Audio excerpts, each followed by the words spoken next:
champion social emotional learning? Well, I think when we think about what we want adults to be like, we have to consider how do we get these kids to be productive citizens, right?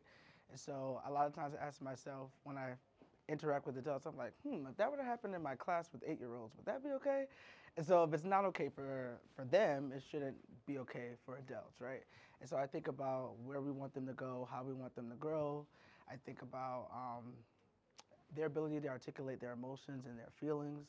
And I think about how that makes a difference in our classroom, right? And how that can make a difference in our society, right? So drawing those parallels between productive citizens and then great classroom rapport, right? How do we bridge the gap with that? And how do we get the kids from doing these things to doing these things so that, that trajectory just grows? What does SEL look like in your classroom? A lot of different things, right? So with this particular group, they struggle with self-control. They struggle with impulse a little bit. So rather than do like a traditional lesson for SEL, we'll do a lot of games. And so we'll say, what strategies will help us to be successful in these games? And so they say, oh, I gotta focus, or I gotta keep my eyes on the speaker, or I have to pay attention to who's next to me. And so we try to make those games apply to our everyday lessons. And so we'll see a lot of that.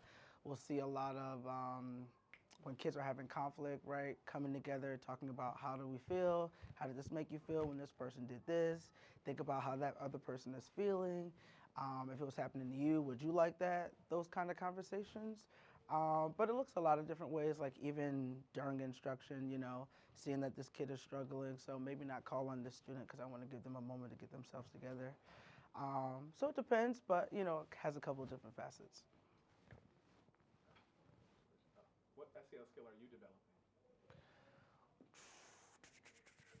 As a teacher or as like an individual?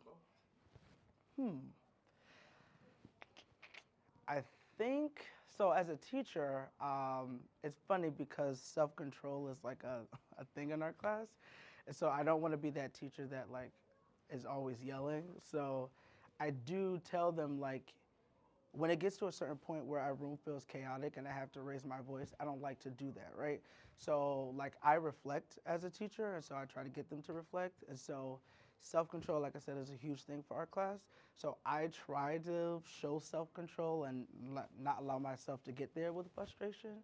But if I do, I try to talk to the kids about it. I'm transparent about it. I try to be reflective about it. And so I also articulate how I'm feeling, right? So I'm upset in this moment because you're doing X, Y, Z. Can you fix that? Or I'm really upset about what happened during library today, case in point. We didn't do well, so we may not earn our reward at the end of the day. So I guess being reflective, self-control, those two things are probably the biggest for me.